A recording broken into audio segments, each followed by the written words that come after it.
Hello, everybody, and welcome to the ICF Romania Live. I am Elena Hartup. I am a volunteer with ICF Romania, and I am also a board member since 2025. And I am here with one of the guest speakers in our conference on the 4th of March, Claire Pedrick. For those of welcome, Claire. Thanks.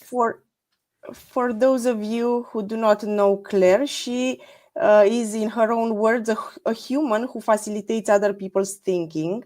She is a master certified coach with ICF, and she has published 2 books, Simplifying Coaching and The Human Behind the Coach. She is a host at the Coaching In podcast, and in 2022, she walked 600 miles on the Camino in Spain. Also in 2022, she received an outstanding contribution to coaching award from Henley Business School for being a coach, and a Point of Light award from the UK Prime Minister for being a human. In 2024, her company 3D Coaching won the Gold Award for Social Impact and the Silver Award for Workforce and Well-Being from the Health Service Journal for partnership with the NHS. Also in 2024, her book, The Human Behind the Coach, won the Specialist Business Award at the Business Book Awards. So welcome again, Claire. It's a pleasure to have you with us today. Well, thank you for having me, and good morning, everybody. So the name of the workshop that you will have at the conference on the day 1 live is Drop the Cleverness, Why Not Knowing Works. Could you tell us a little bit more about that? Because it's quite an intriguing title. Yeah, and it's very interesting to talk about that after you've given that long list of things I won. Thank you. Because I think in the end, what we want in a conversation is we want the person that we are with to be able to be themselves. Yeah. We don't want them to mask. We don't want them to pretend. We want them to be the human being they are, because that's what makes us able to do some really good work. If we look if we look too clever, then they try and match us. And then what happens is they're being somebody they're not, and I'm being somebody I'm not. So I'm embarrassed by what you've just said, and I'm grateful for what you've just said.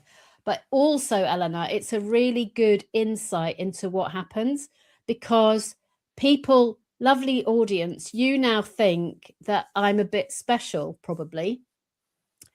And I'm not. I'm an ordinary human being, just like you.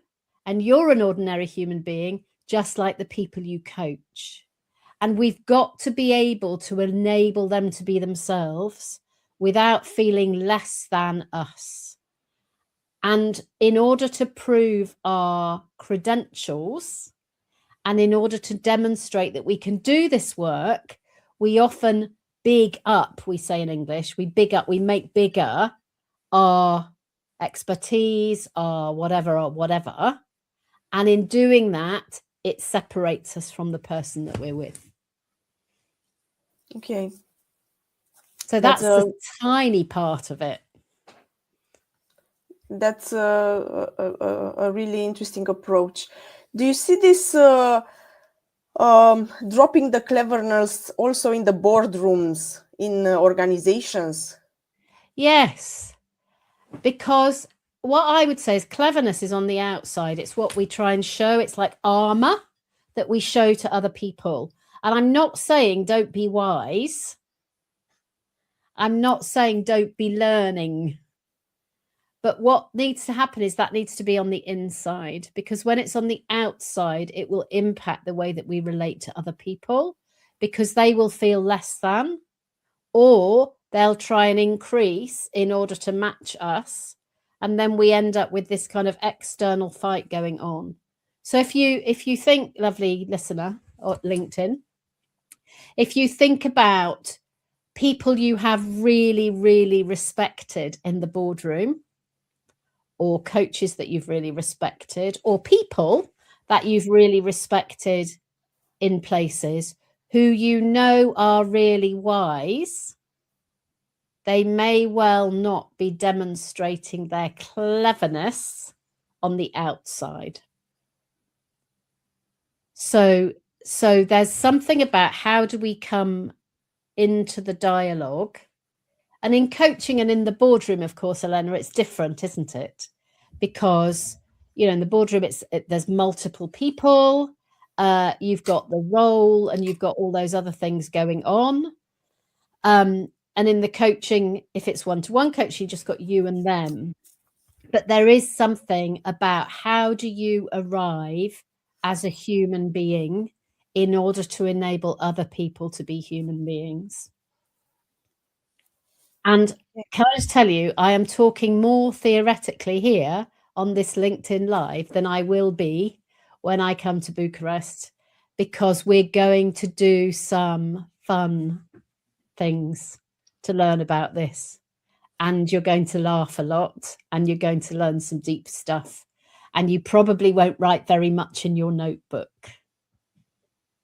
Looking forward to it, Claire. Also, in your presentation, you are talking about hypothesis-driven and curiosity-driven conversations. Yeah. Could you explain how you see the two types and what differentiates them? So hypothesis-driven, in fact, this links really interestingly to a podcast that I've got coming out tomorrow about doubt. So we'll pick that up in relation to the boardroom in a minute. So hypothesis-driven means I listen to what you have to say and I think I know what the problem is. And therefore I ask questions to check out whether I'm right and then to lead us towards a solution based on what I think the problem is. And coaches can do that really beautifully while still asking open questions, but it's still leading because we're following what I think. We're following my hunch. We're following my belief about what might be true. In curiosity-driven coaching, I know that I don't know what to do. And I'm really okay with that. So one of the things that makes coaching the most effective is when I don't know what I'm doing. And we work it out together. Because if you think that I know what we're doing today, you will follow me. And you'll follow me to the places that I want to go. Even if I don't think that's what I'm doing, you'll still follow me. Whereas if we arrive not knowing and we really truly explore, then we get to the places that we need to go, because we get to the places they need to go. And one of the most important things in coaching is asking, so what do we need to do now? And when I say, so what do we need to do now? I have to not know, because if I know, you'll feel it. So, because humans sense.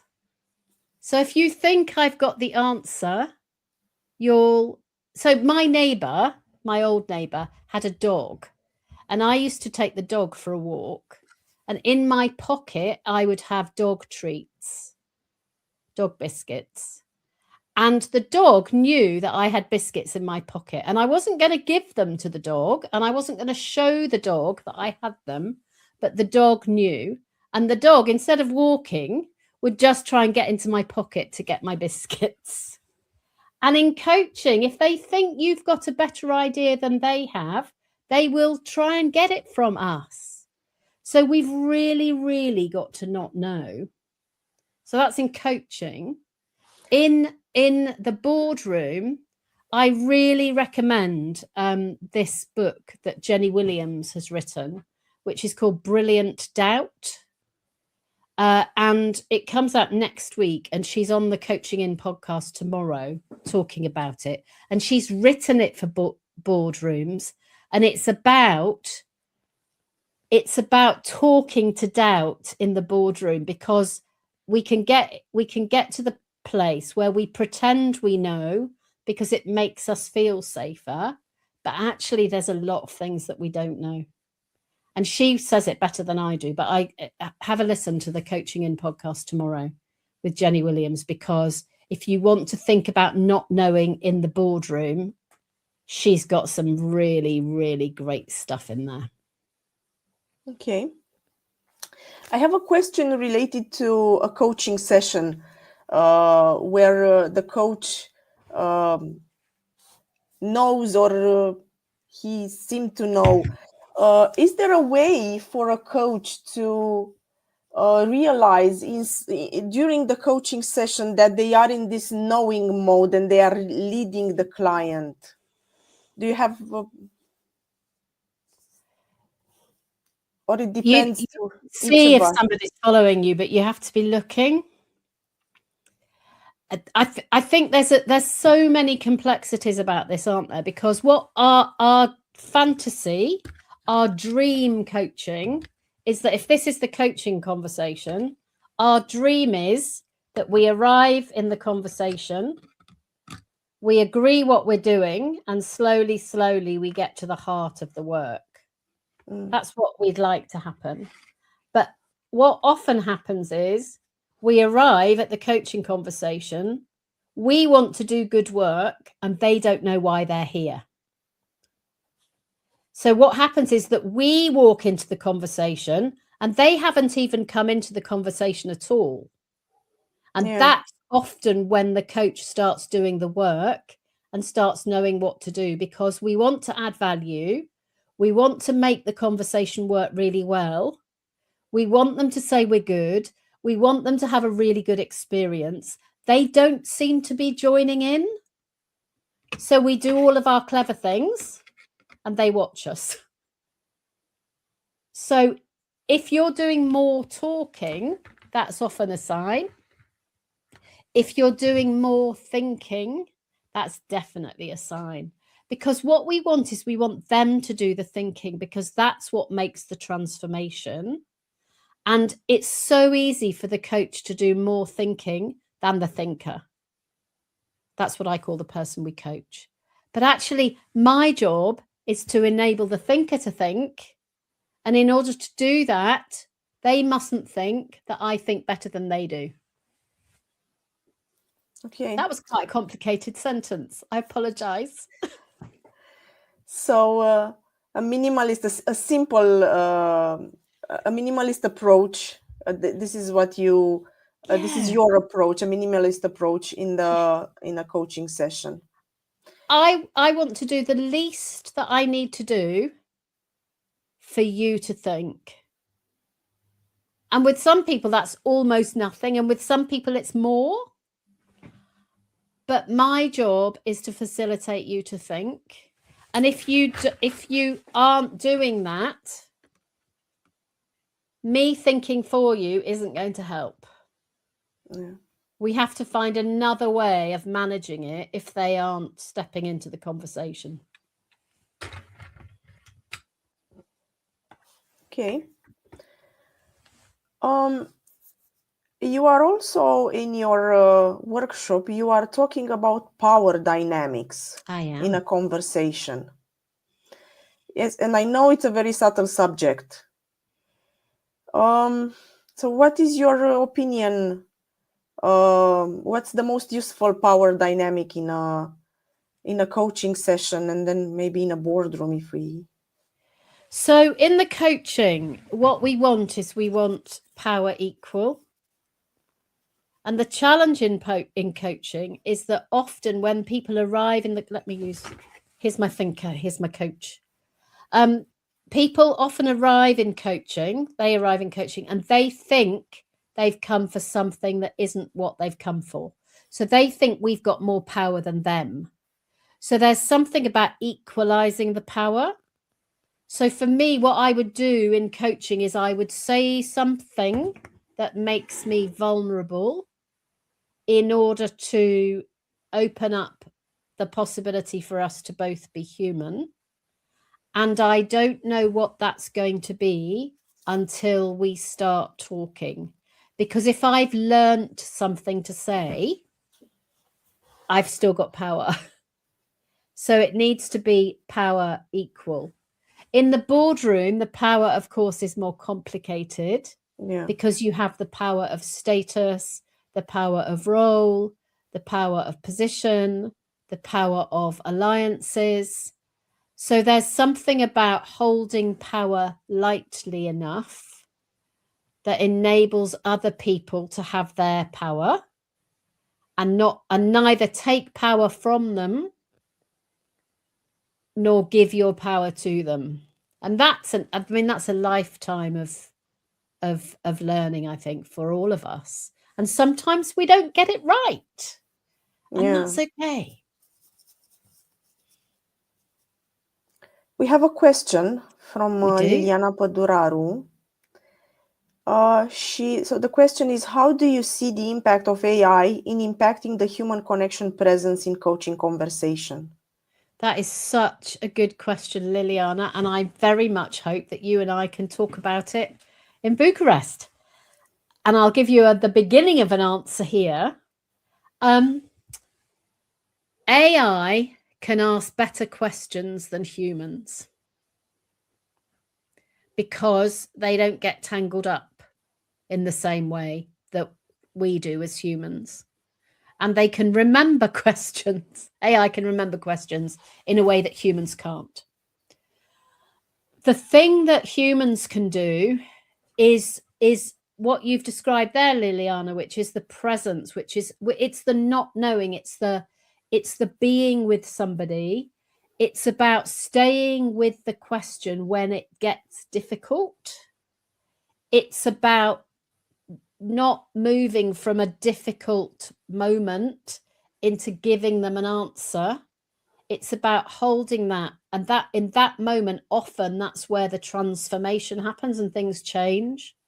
So the timing of human coaches, the way we stay silent, the way we are with somebody, none of those things can be replicated by AI.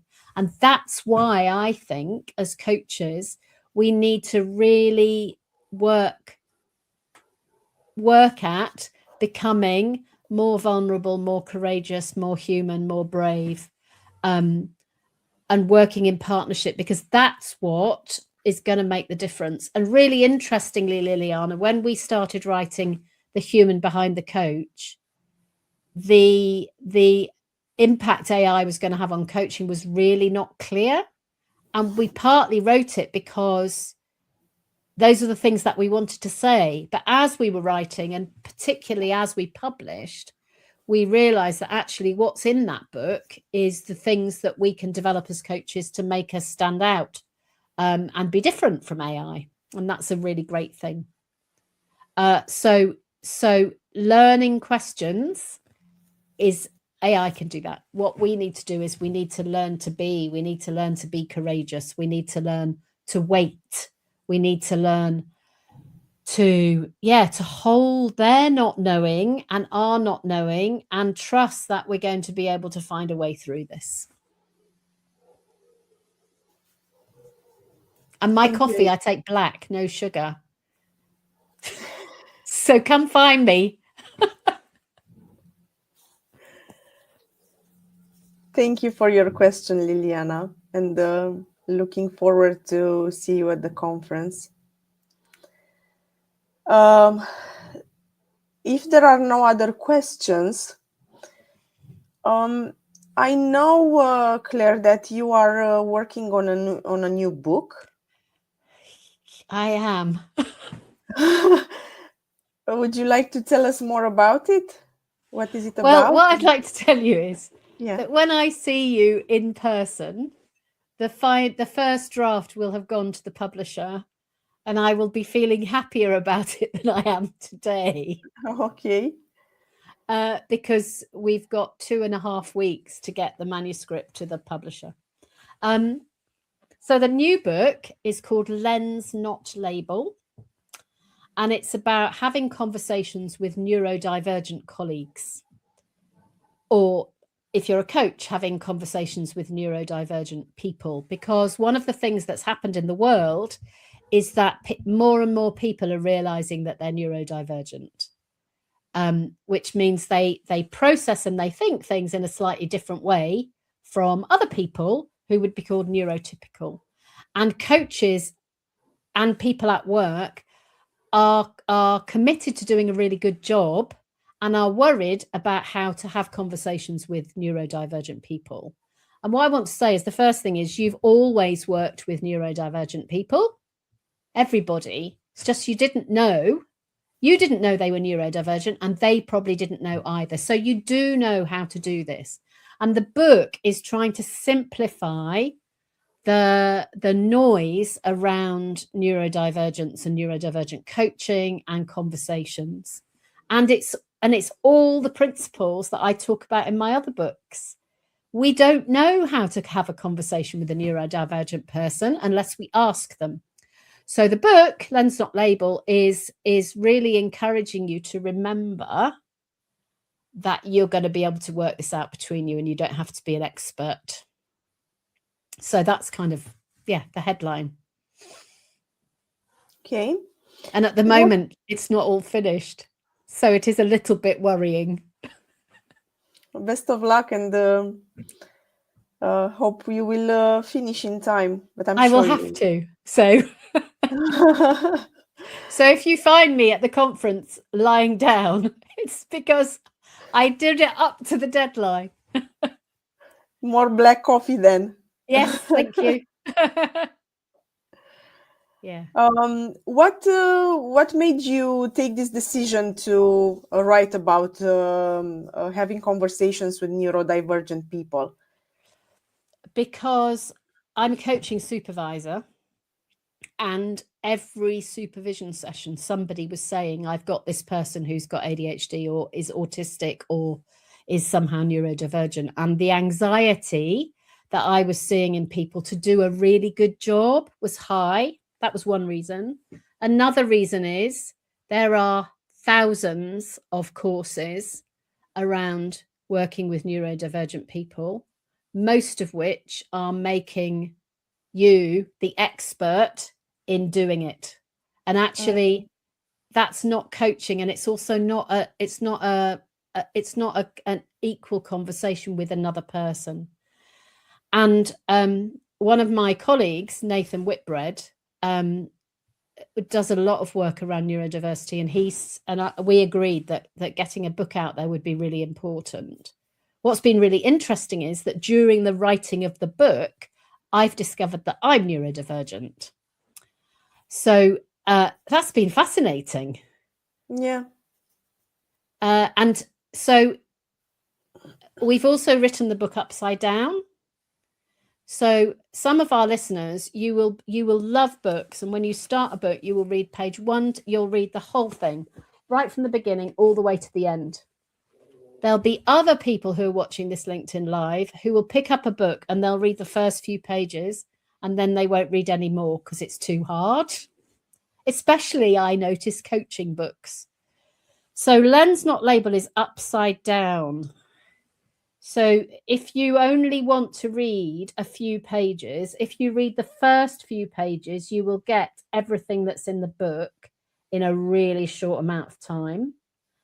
And if you want the theory and the detail, you have to read to the end. But it means that it will open up, it will make it easy to read for people who don't like reading. In fact, there's a bit in the book that goes, you can stop now. You can stop reading now if you've had enough. So we want it to be easy to read for neurodivergent people, for people with dyslexia, and we want it to be relevant to anybody who's working with neurodivergent people. And we want it to be about partnership. So if you've read any of my other books, there won't be any surprises in there, because like every author, I just say the same thing over and over again in lots of different ways. Yeah, I'm sure it's going to be interesting to see it from the from another point of view, working with neurodivergent people, because also from my point of view, I'm also suspecting that I'm neurodivergent, and I think they are, because I've read that 1 in 5 people are neurodivergent. So basically we have been living like this for ages, and we are just bringing some light and awareness to the matter. Absolutely. So I wrote Simplifying Coaching and The Human Behind the Coach without knowing. But if you read them, you can see it in the book. I don't know why it took me so long to realize it myself. Yeah. We are coming to the end of our time today here. If there are any other questions, we are welcoming them right now. Thank you, Liliana, as well. I look forward to meeting you too, Liliana.